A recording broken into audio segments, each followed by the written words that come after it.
Good morning and welcome back for 2022 edition of Retirement Plan Academy. My name is Zach Hurst. I'm with the Trust Company of Tennessee. My partner in crime on the screen is Carlo Rodriguez. Some of you on this call are clients. Some may not know who we are. We are a financial planning firm that focuses on retirement plans across the state of Tennessee. Thankfully, we are joined, I should say, by an invited guest today and our expert on the matter, Katie Bush from Avertium. And Katie, we'll get to you in just a minute. But before I do that, I need to hit on a couple of housekeeping items and use a couple of cheat sheets for this, I'm afraid. Some of you on this call will be receiving CE credit at the end of this. Some of you will receive HRCI and SHRM. And for that, we'll follow up with the code that you need for that following the webinar. The rule is, of course, you have to stay for the duration of the webinar to receive those. So we will get those to you promptly. And some of you are on the call will receive a CPE credit. And this is the one where I do have to use my cheat sheet because there's a few things on here and reminders that I have to give to you. We do have poll questions as we're going to go through this for the audience. And for CPE, you do have to answer all three of those poll questions. A reminder, you do have to stay for at least 50 minutes. We promise we won't try to keep you much past that. And you do need to fill out an evaluation form upon exit. And then we will, just like the SHRM and HRCI, get that to you shortly after the webinar. Last piece of housekeeping before we get into the materials of this.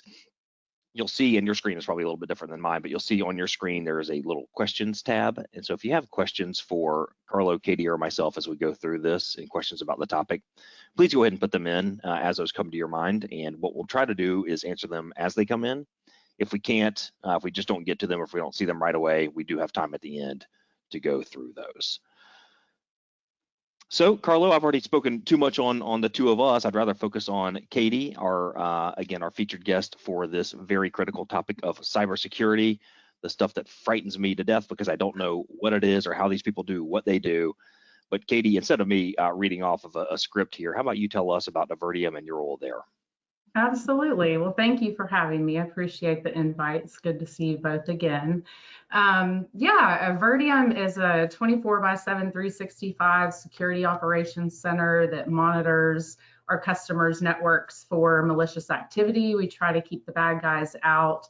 We also come in and do assessments with organizations to see where they stand from a cybersecurity perspective, what that baseline is, and kind of help them figure out what the best solution is to build that security posture and get them to a place where they need to be.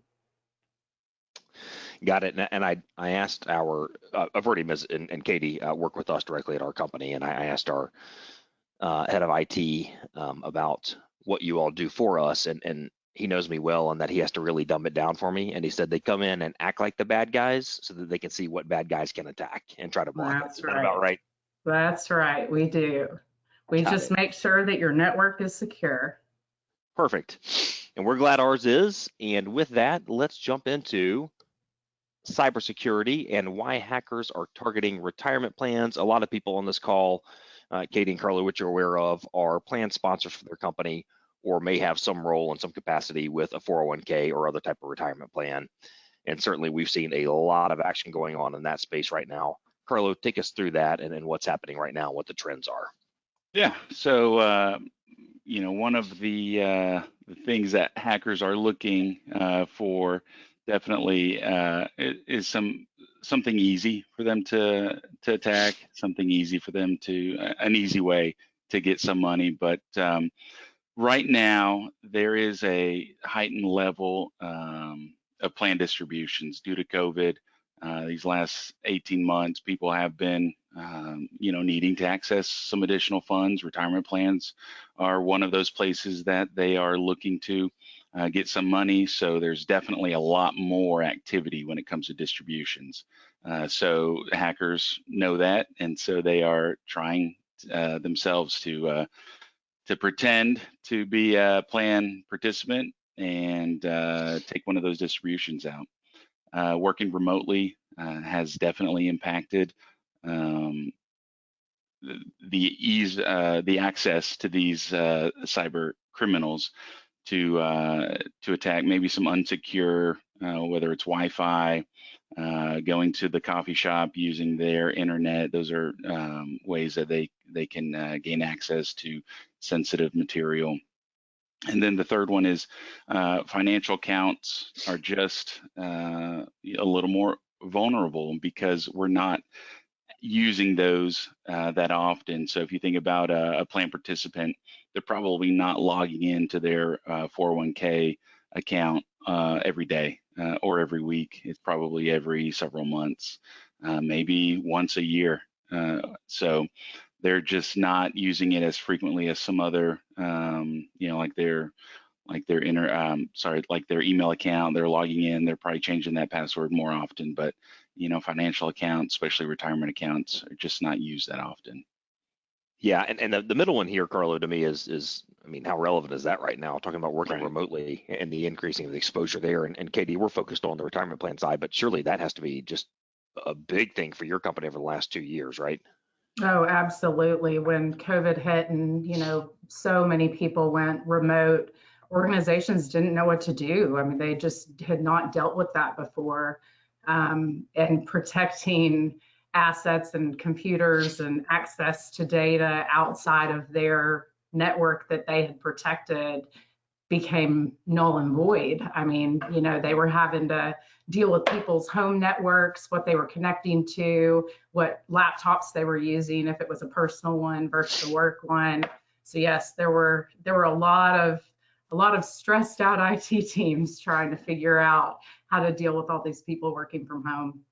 Yeah, and it seems like a trend that's going to continue, so just being sure that you're taking care of there is going to be important moving forward as well. And Carlo, we've talked about, why this is such an important topic with these being on the rise. And this chart, while I haven't analyzed it in great detail, it certainly looks like this is a pretty big jump over recent time.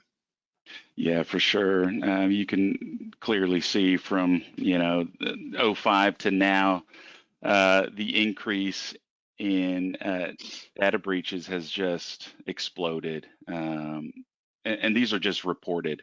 So there's probably many more that just haven't been reported, but hit an all-time high around 2017 and 2020 is nearly there to that all-time peak. But yeah, it's just becoming more common, something unfortunately that a lot of companies have to deal with.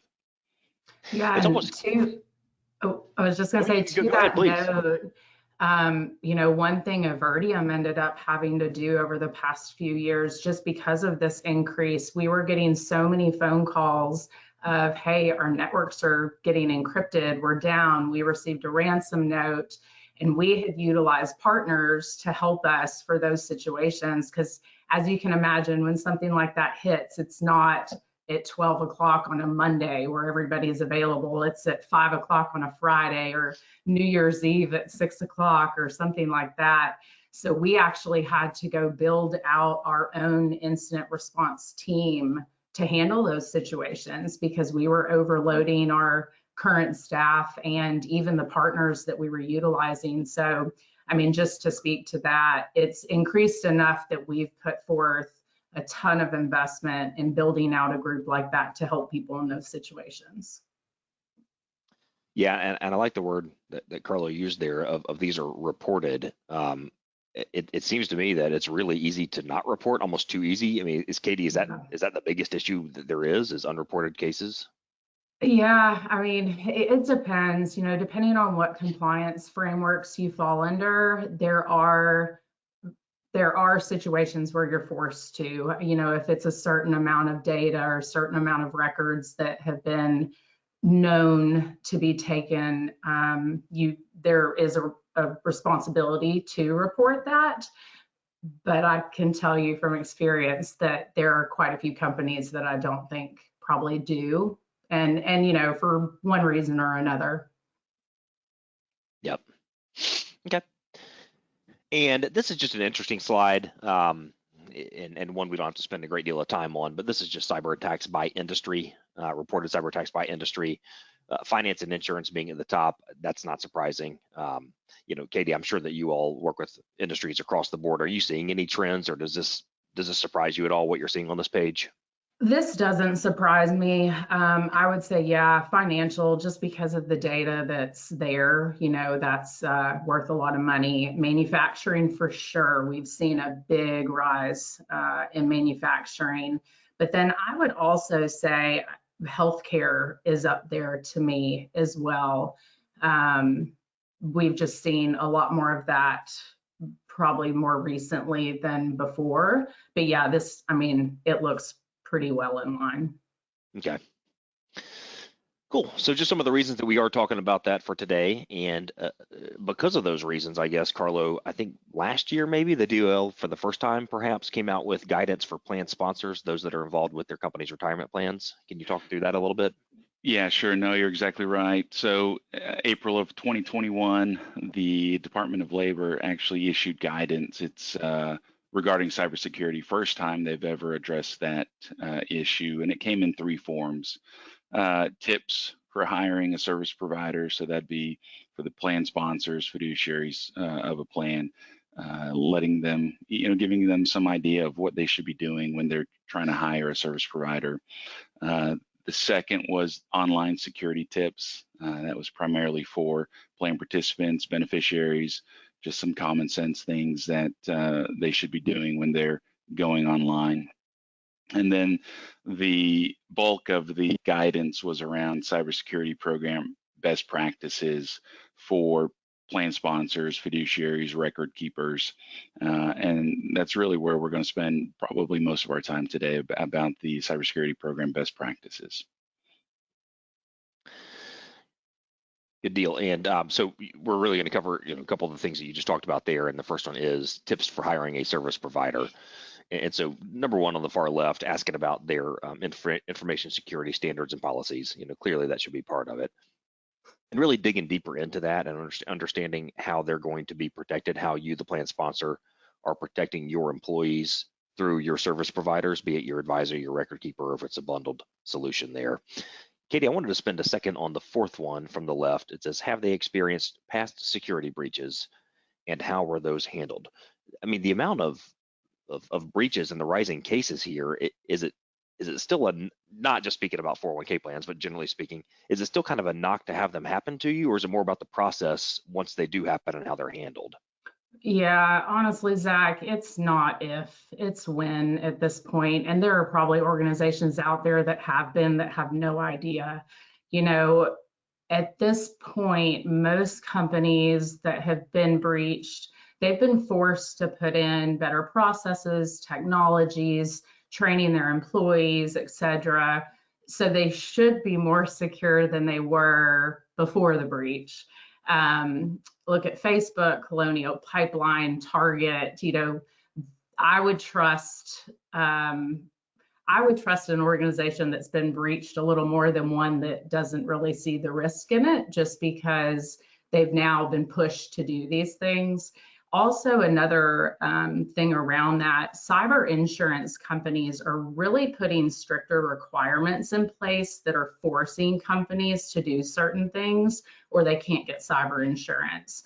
And as you can imagine, if you go through a breach like this and you don't have insurance, or you don't have a good procedure in place to restore systems and get everything back to normal, it's going to cost you a lot of money. Yeah, and I think from a plan sponsor standpoint, just being sure that you've got somebody in your corner, somebody who's got that coverage, somebody who's going to be liable just as you are when these things happen, and just to be sure you're protected. Those are the questions you should be asking. Yep. So again, that's the tips for plan sponsors. One note on this, if anybody wants the full slide deck that we have here today, by all means, reach out to us. We'll also send you a follow-up recording of this. Online security tips. Carlo, what do you have for us here? Yeah, so this was aimed towards the plan participants and beneficiaries. And again, these are just some common sense tips on how to keep yourself safe when you're online, register, set up, and monitor your online account. So just like I spoke about earlier, a lot of times the retirement account, they're just not accessing it very often, but get on there, make sure your password's up to date, change it frequently, use a strong and unique password. So, that again, these are things that everybody should be striving to do, but it's kind of hard to remember 25 different passwords. So, but try and avoid that. Don't use password 1, password 2. Come up with a strong, passphrase. Sometimes is best. Multi-factor authentication. Use that when able. Here at the trust company, 2 years ago, we actually implemented multi-factor authentication for our participants' accounts. So they have to go to the website, log in, put in their username, password. It'll prompt them to put in either their cell phone number, email address to receive a code, and then they'll use that code to log actually back into their full account. So it's a 2-step process, but we've had that implemented for the last 2 years now. Again, I won't go over all of these, but be careful of that free Wi-Fi, phishing attacks. Always be careful when you receive an email that does not look legit. Don't click on the links. Reach out to those providers that are emailing you. Reach out to them directly if something looks a little off. And the FBI and Department of Homeland Security actually set up a couple websites to report cybersecurity incidents. So, use those if and when that happens. Definitely want to report those. Katie, I think you'll be proud of me on the use strong and unique passwords. I've started doing that more recently, and I've created just things that I can't even remember. So what I do is I print all those off and put it right on top of my desk. Yeah, I strongly discourage that. I will say one tip I got for the password thing, because I'm the same way. I mean, I work for a security company, but of course I have a bazillion logins for all these things. Someone told me one day to use lyrics to a song, and it would help you remember. So if it's a song that you remember or you like, it could be long enough, because really it's all about, it's less about the complexity and more about the length of, I mean, you want complexity, but if you can make a longer password, it's a lot harder for our guys or the bad guys to crack. But you would be shocked at how many organizations we've walked into and done, like, found passwords and all of that, and people still use password 123, password 1, admin 1. I mean, it's quite humorous at times. Well, I'm afraid I'm guilty on some of those, so I'll try to change my ways. Okay, before we move on to, as Carlo mentioned, the meat of what we're going to talk about, which is the best practices around cybersecurity, we are going to launch poll question number 1. Get that up in just 1 second and see if I can scoot in close and read this. The question is, when was the last time you performed a risk assessment of third-party service providers? Was it within the last year, within the last 3 years, or it's been more than 3 years? I hope in our case that it's the first, but Katie, you might actually know that better than I do. And we will give audience just a minute to answer this. And some of you may not know, and that's okay. You can use a best guess on that if you want to answer it.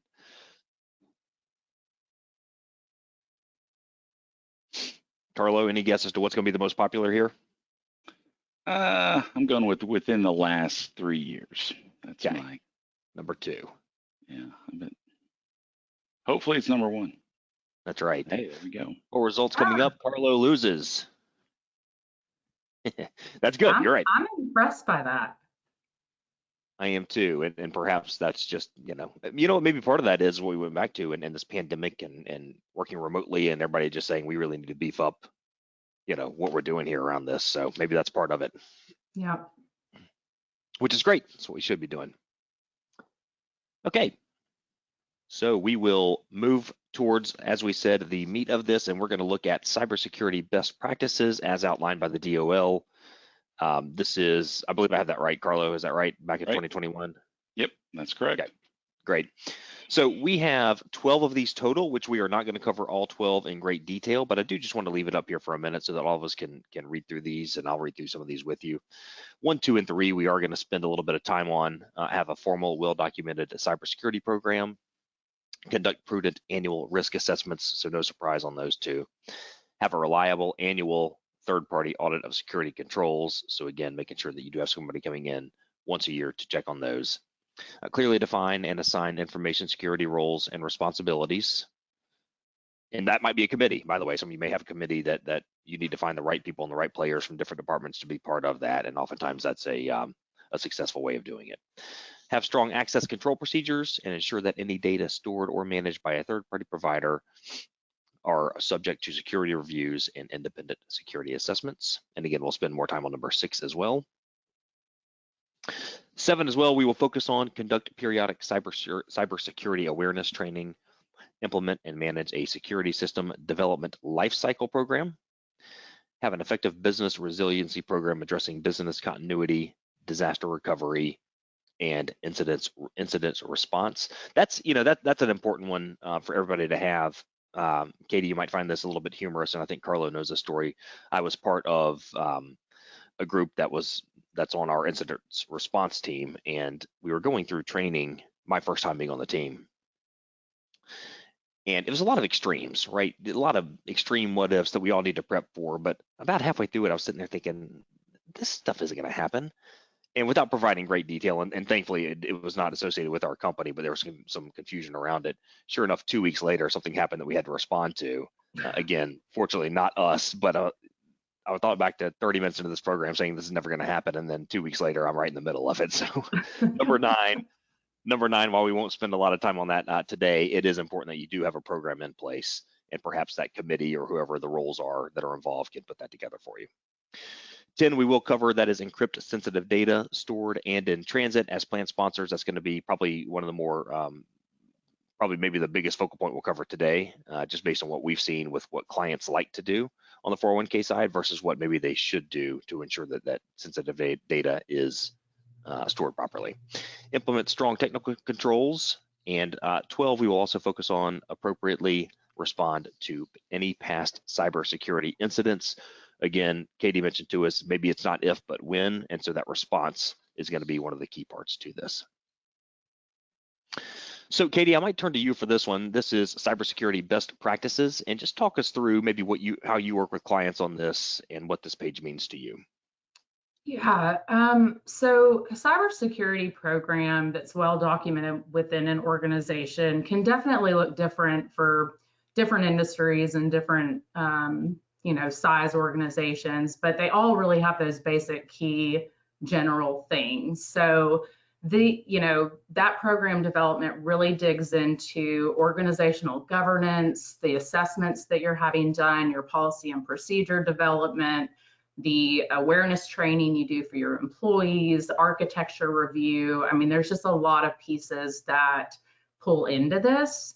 And to kind of talk through some of these bubbles. So identify, you can't protect what you don't know. So what assets are in the environment, what computers are being used, cell phones, devices, applications that help you do your business. And then what's the company's governance and risk stance around those? Do they understand that? And then from the protect perspective, where does your sensitive data live? So what sensitive data does your company have? Where does that live within the environment? Are people, saving it to their local desktops? Are they emailing it through personal emails or not encrypted emails or whatever that might look like? What policies and procedures are in place about accessing that data, transmission of that data? And then have you trained your employees on what to do with that? From the detect side, you really have to use a layered approach. There is not a technology that's going to save you. There is not a process that's going to save you. It's going to be a combination of a lot of different things that you really have to do. It's almost like an onion, you just got to keep pulling back layers to find different gaps that you may have. Also utilizing partners and experts in the field like Avertium, that's what we're here for, to be an extension of a company's IT security team. That way we can look for malicious activity. Companies really need that 24/7 eyes on their networks to look for that malicious or anomalous activity. It's very hard to build that in-house and do that on a 24/7 basis. Like I mentioned earlier, typically when a ransom note comes through, it comes through on a weekend or at 9 o'clock at night or something along those lines. And I don't think your IT team wants to deal with that by themselves then. And then on the respond part of this, so you mentioned the tabletop exercises that you guys did with the committee on the kind of extreme things, but does the organization have an incident response plan, a business continuity plan, disaster recovery plan? That way, when something happens, do you know what to do? Do you know how to get back and recover from that? Tabletop exercises are a great way to test that, because I feel like a lot of organizations still feel as if it's all on IT. If something happens, it's an IT problem, but it's really not. It's everyone. I mean, if if your systems start getting encrypted and you can't do your job and you're in human resources, you still can't do your job. So it kind of takes everybody to understand where to go, how to do that, and go from there. And then recovery, are there policies and are there procedures in place? That way you can get your systems restored and rebuilt quickly to get back to business. We've had incidents that we've worked even with just local companies here, and they've had systems down for weeks. I mean, can you imagine how much it would affect your business if you couldn't get into your typical applications that you do business with? So, all of these are very important. Like I said, the programs can be a lot different depending on the company, how big they are, what sensitive data they have, what compliance frameworks they have to adhere to. But it's very important to have a lot of these pieces in place, or at least identified. That way, you know what to do if something were to happen, I guess. Yeah, and the first two, the identify and the protect. I mean, is there a certain part where our internal IT teams do a couple of these things, and then we bring in somebody like an Avertium, or does an Avertium come in and really kind of do this full circle for clients? So we can do full circle. I mean, the IT team probably does some of this too, because they do need to know what assets are inside the environment. If you don't know, then that is definitely step one. Figure that out, because you want to know what's in your network, because that's what could bring you down. But we can come in and do the full boat too. We build these programs for companies. Really, the first step is to figure out what framework do you want to adhere to. There's a lot of different security frameworks and compliance frameworks out there. So kind of figuring out what that is, and a lot of them map together too. So you might be knocking, 4 birds out with one stone if you pick a good general one, and you're still hitting the boxes on some other compliance ones as well. Gotcha. Okay. And we talked a minute ago about the prudent annual risk assessment. And Katie, what should that include? Okay, risk assessments are super critical, in my opinion, to an organization, because that assessment ensures that the organization's mission, their objectives, the activities they do on a normal basis are really understood and prioritized from management down. Without having that, you don't know, and you can't prioritize where those risks are within your organization. It helps ensure governance, because you want to make sure that your policies and your procedures and the processes are actually managing and monitoring the organization's requirements to do business. And again, making sure that the risk is understood by management and even just employees across the board, because decisions should be made off that risk. I mean, there are some risks that organizations just decide to take on and You know, they understand it's there, but they've identified that that's something they're willing to take. And then there's some that they want to mitigate, and there's some that they want to outsource and give to someone else to worry about. But again, you can't protect or improve your organization's security posture if you don't know what your gaps are and your risks are. So I think risk assessments are very, very critical. Mm-hmm. And for plan sponsors that are on the call or those involved with retirement plans, you know, I know that on our side, those that work with our retirement plans daily and see some of these risks that come up, be it through online access or attempts to call in fraudulently, you know, they're a big voice and part of this annual risk assessment for us, right? And just over the last 2 years, we've identified new ways to further protect our clients. And so for those on the call who are in that role, just be sure that you're talking with your providers about that as well. Carlo, finding that reliable annual third-party audit. Tell us about this. Yeah, definitely. So, you know, part of the guidance was having this third-party audit of your security controls. One of the things that that you see here, documentation of third-party review. You want to make sure that you're getting this done on an annual basis. Ours, I believe, is going to take place next month. But this would be like your SOC 1 reports, penetration tests. Verdium does help us with that as well. You want to make sure that they're using appropriate standards when they do these audit reports. You want to make sure the third party, you know, is legit and they're using the best practices when it comes to these types of audits. And then you want to make sure that any corrections, weaknesses are identified and documented to make sure that you can make changes as an organization to address those. They want to be taken care of so that you don't have anything come up in the future. But yeah, making sure that you do this on an annual basis is very important, as Katie mentioned before. Yep. And I just wanted to bring us back to where we were before. And you see the topic here, cybersecurity best practices. This is something put out for the first time by DOL in 2021. So yeah, these are recommendations, but you know, they're pretty strong recommendations from a pretty strong body. So, you know, this is really just telling us what we need to do. So again, we're happy to send this to you. We're going to skip a couple of these coming up is the reason I bring this up. They're all important, but for the sake of time, we are going to focus on about half of these. So we're going to clear through the clearly defined and assigned information security roles. Again, not that it's any less important. And again, happy to share this with anybody who would like to get a copy of it.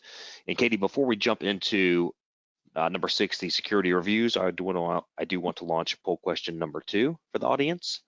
So hold off 1 second on your thoughts on that if you don't mind. And that is, do you currently have a cybersecurity program? Yes, no, or I'll ask my IT department. I know what my answer would be, I'm afraid, is number 3. But perhaps that's a good thing. Maybe I just leave it to the experts. There you go. Katie, thinking about this and thinking about how you all work with potential clients, are there a lot of clients who just don't even have any sort of program in place? Or companies, Absolutely. Absolutely. You know, I would say it depends on how you define a program. I'm sure there are a lot of companies out there that have bits and pieces to it, but as far as a fully well-documented program, probably not. Yep, got it.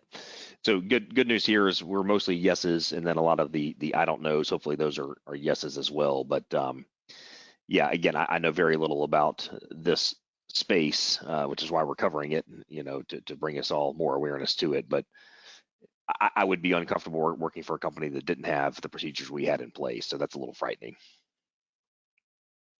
So with that, Katie, talk to us about the security reviews and assessments for third-party data. Yeah, this one's always a tricky one, I feel like. People used to think, and it's probably been a few years, you know, it's kind of been the on-prem cloud. Do we use a SaaS solution? Do we do this in-house? You know, you kind of go back and forth on that. And I've seen kind of the ebbs and flows through the years of going back and forth between the two. And people used to think, oh, I'll just put all my data into the SaaS solution or into the cloud, and it's their job to secure it. That takes the risk off my plate, and you cannot rely on that. You've really got to be sure that the third-party vendors that you're working with have security and compliance standards that you're okay with. If they have access to the data that you're putting in there, they need to protect it, and they need to be able to document it and tell you how they're documenting it. We are seeing more and more and more of questionnaires coming back to people like, what are you doing around your cybersecurity program? Are you guys getting pen tests on a regular basis? What's your vulnerability management program? How are you securing this data, and who has access to this data? So this one's super important. And if you look at a few of the big name breaches, a lot of times it was a third party that was connected somehow to their network. And a lot of ones that we've even dealt with locally, I mean, same thing. It's not necessarily the company that had the issue, but it's someone that they were connected to, or they had their stuff in the cloud, but they didn't have it secured correctly. So it's a super important one, but it's a super tricky one because, these are vendors that you're working with or cloud providers that you're working with. So this one's tough, but you definitely have to keep on top of it, and you have to make sure that you understand what you're signing up for when you let people access that data for you. Right. All right, and before we move to number 7, let's go with poll question number 3. And that is, how often do you perform security awareness training for your staff? Is that monthly, quarterly, annually, or never? I will use AOL and askjeeves.com. Well, whoever put this one in here is going way back.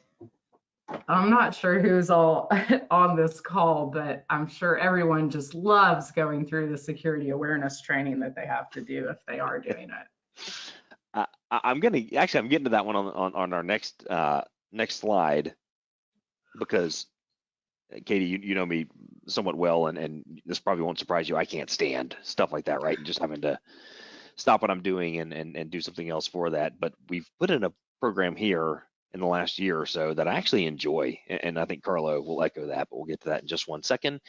Annually is the majority. A few people are still asking Jeeves, so we will try to get that cleared up, but monthly and quarterly as well. So it sounds like most people are in a good spot, and probably some of those at the bottom are the same people who they're not sure. So I like the humor in the answer. And we will move towards that. What does your cybersecurity training look like on risk assessments? So I came from, before I was here, I was at a place where it was just this annual pile of training, right? I mean, just hours upon hours of different videos, and it just wasn't fun. And so probably in the last year and a half, we have started a program here where we get monthly training, and it's 4-minute videos, kind of little comic type things with real events happening. So it's really easy to focus in on what's happening. Again, it's just a few minutes, and it's always about stuff that I would fall for. It's like simple stuff that if I'm just flying through my day and I get an email, I'm like, yeah, click here, I know this person, right? And it sort of resets my mind to say, check on this before you do it. And I'm not kidding. I truly mean this. I'll probably save myself and our company, for that matter, 3 or 4 incidents that could have occurred had I not had that training. So Katie, I don't know how many people are going with monthly trainings or trainings like that, but it's been a big help for us. So we recommend monthly. Annual's great. I mean, at least it's something, but there's just a lot that happens through the year that I'm sure and things change, the vectors change of how these bad actors are trying to get in systems. Employee training is so important though. One of the recent statistics that I read was 85% of breaches involved a human element. So if you think about that, 85% come from somebody clicking on a link, somebody opening an attachment, somebody potentially giving credentials over the phone. I mean, we have guys that will call and pretend to be your IT department and ask for you to log in or give you a link to go log into to see if you'll give your credentials up. I want to say out of the breaches, it was like 60% maybe involved credentials, which is still pretty high. And that means someone gave them to them, somehow. Either they logged into a malicious site or gave them over the phone or something around those lines. But a funny story around that too, Zach. I was at one of our super smart people was doing a talk and was talking around this, and he actually called me out because I was in the crowd and a bunch of my customers were there, and he was like, so Katie, what would you do if you got an email that said from someone that it looked like you knew and it said signed contract and had an attachment? And I was like, probably open it. But it's like you have to double think, and you have to hover over the email address and make sure it looks legit. And so training is super important because it's easy. I mean, I get them sometimes. Our company, they'll fake fish us to test us a lot. And sometimes I'll get things and I'm like, are they messing with me? Are they trying to get me to do this? Is this a test? So it is important because it really still is the biggest vector or the easiest vector for bad actors to get into your systems. Yeah, and I think it's great that the training that's coming out now is just so much better than what it was even a few years ago. Very much so. More entertaining, more relevant, so there's lots of options to kind of engage people that way. Yeah. So again, for the sake of time, we are going to skip through a couple of these. So the Secure System Development Lifecycle Program, we will skip through this for now. We are going to skip the Business Continuity, Disaster Recovery, and Incidents Response Program, but we did touch on that earlier. Again, this is a critical part to it, so please be sure that this is either in place or ask the questions around getting it in place. And we have different tools for that as well if you want to reach out to us. And we will jump over to the encryption of sensitive data stored and in transit. Katie, I'm going to turn to you just to start with this because this has to be one of the bigger topics out there right now as well. Yeah, it definitely is. And there are some stricter requirements around this too. So companies need to be doing it. It's super important. You don't want to send plain text emails with sensitive information in it. I get it. It takes more effort. You might have to click an encrypt button. You might have to, put the little dashes and encrypt in the subject line, but it really is super important to not do plain text with sensitive information. You may have a secure portal that you need to upload documentation to instead of emailing it over. Funny story around this, I was telling Zach this yesterday. So when I started with this company about 6-7 years ago, I had a client that we had sent an invoice to for one of our services, and he sent me an email with his company's credit card information, expiration date, CVV code, the whole 9 yards over email, not encrypted, nothing. I mean, the head of security at this company. And I just remember going, oh my word, this did not just happen. But it does. It happens all the time. People just don't, they don't think about it. And it's easy to just send an email and think, oh, it's in the internet world, Gmail will keep it safe or Outlook will keep it safe. But this is a super, super important one because if you keep your sensitive data encrypted within your systems and then the way you transmit it, it's a lot less likely to be taken. Now, you got to also make sure those encryption keys aren't accessible to wherever that information is too, though. But yes, this is a big one. Yeah, and this is something where, in our world at least, I think too much we assume that this is going to be too complicated for people to send something encrypted, and you think about not to pick on a certain group, but you think about people who didn't grow up with technology, right? So those who might be a little bit older in the workforce or in their retirement. And what I've realized in talking to these people is they're getting these things all the time, right? Everybody, it's not a hassle for them. Almost all of them are accustomed to it, so we might as well protect knowing that it's common practice at this point. Carlo, on the plan sponsor side with this, and you deal with this more than I do, I think, but clients and payroll uploads, what should be done there? Yeah, definitely. So, here at the trust company, we have set up a secure portal that we do ask our clients to send all that information to. So census data, payrolls, anything with that confidential information. So, sometimes we'll still get a client send us through email, but that we're really sending them to the portal. It's the most secure way to send that information. But old habits are hard to break, and so sometimes new clients will say, "Oh, hey, here's how I did it before," and then we'll say, "Hey, for your protection and your participants' protection, here's our secure portal. Please send it this way." But yeah, definitely. I mean, the census data, you think about it, it's going to have their name, probably their address, income information, social, but those are things that we make sure we protect. That's again, that's why we set up that secure portal, to make sure that it stays safe. Yeah. So to our clients on the call, glad we have that for all of us, and protection there. For those of you who we don't work with in that capacity, certainly reach out to your record keeper to be sure that's an option for you if you're not already doing that. One question that came in that I just saw is, what is that 4-minute training called that I mentioned? Carlo, I think, is it Ningio? Ningio is the one that we use. Yeah. Yeah. Carlo was fascinated that they bring on special guests, I guess, former actors or whatever it might be, and Joey Lawrence from back in the 90s. Yeah. was the last guest, and Carlo was just in shock that he learned about QR codes from Joey Lawrence. Yeah. That's great. Thanks to Joey. I know. I gotta be careful when I scan those QR codes. That's right. But we have had a great experience with that program.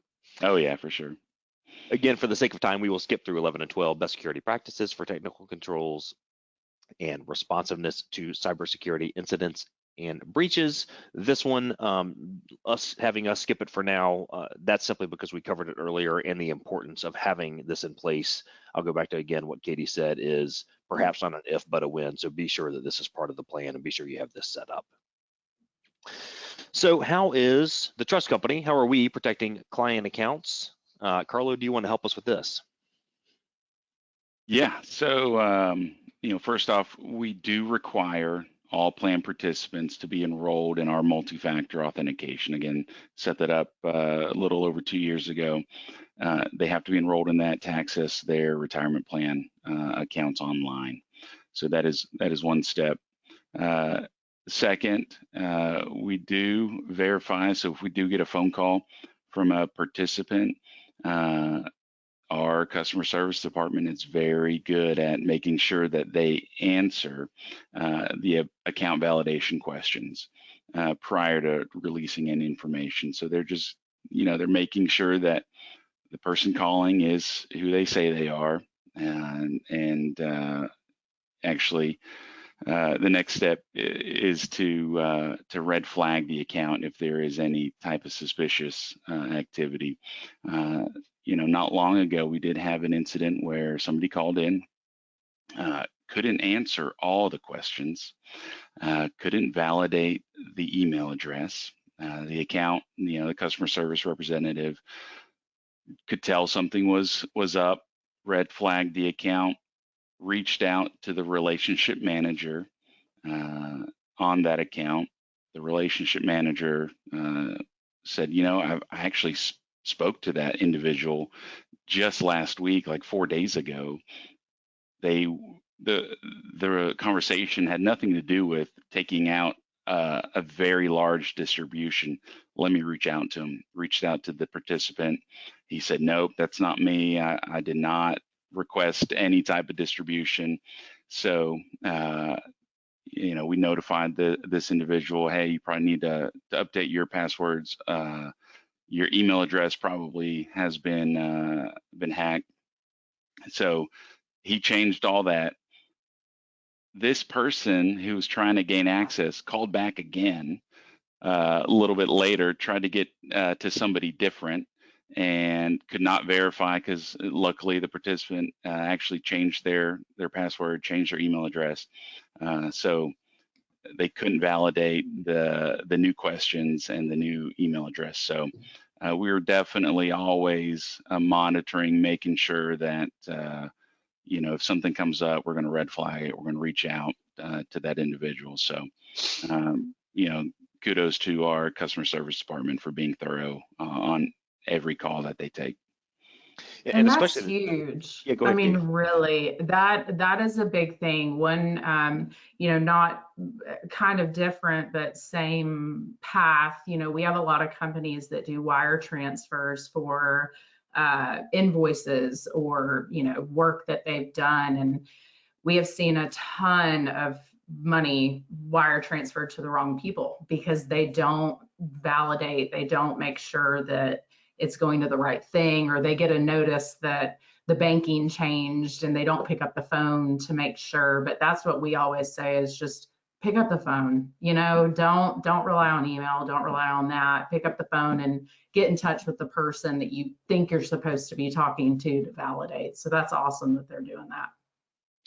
Yeah, and that one especially was a big win for us, I think, Katie, because in this case, this person knew enough information about this person to get through, right? I mean, it could have fooled a lot of people and had enough information, and the person on our side was diligent and asked several questions, and one of them maybe didn't align, but a couple did, and they escalated it to the next person, and that person was able to dig deeper, and it was just well trained and well executed. So just make sure your people are staying on top of that wherever your companies are. Yeah. And Carlo, quickly on this, just the organizational steps. We've already covered some of this, but some things that we do that some other companies might at least want to take note of, or maybe they're already doing more than we are. Sure, yeah, we already talked about the annual third-party audit. We do here at the trust company go through the TDFI, that is the Tennessee Department of Financial Institutions examinations, and follow those regulations. We do have an annual disaster recovery business continuity exercise that you talked about, Zach. You got to take part in. Our board, the trust company board, approves and reviews those policies on an annual basis. And then, if something were to happen, we've got that cyber insurance that will help as well. But these are some of the things that we're doing here to make sure that we're in compliance and doing all that we can to make sure our clients and participants are all staying safe. The procedural side, the IT side, I won't go through all these, Katie. I kind of want to focus on maybe just one, and others can read the rest. But the second from the left in green, it says that we employ a best-in-class cybersecurity monitoring service to watch for unauthorized access in real time. So I think this is where you help a lot of clients. And what does that look like? Yeah, so a lot of companies do it differently, vendors that say they're 24/7 monitoring, but the way we do it, we have 3 security operations centers that are staffed 24/7, 365, and different levels of people in that security operations center. So, you've got your analysts that are looking at malicious activity coming through the technologies that we utilize. And then you've got engineers that are helping make sure that we're looking at all the data sources within the environment, tuning out any false positives or anything like that come through. But basically the whole point of that 24/7, 365 coverage is that you're proactively protecting, and if something were to come through, you're detecting as quickly as possible. That those technologies, those people, the staff, the information that we've gathered around the network and what systems and logs are coming into that help determine, is this malicious, what anomalous things are going on, that type of thing. So we do a lot of that at Avertium, the managed services side. And then also another thing that we do is compliance and security assessments. I kind of mentioned this earlier. I meet with a lot of organizations that don't know where they stand from a security or compliance standpoint. They don't even have a baseline. And if you don't know where you are, you don't really know how to get where you need to be. So we go in and help identify those gaps. We help remediate those gaps. Our goals to keep all those bad actors out.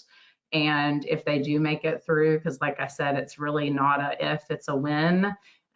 We're here to help guide them through the chaos of those incidents, because as you can imagine, it's pretty intense when something like that happens and your systems are down. So having that 24/7, 365 eyes on your network is very critical step. It's only a piece of the puzzle, but it's a very critical step to keep things secure.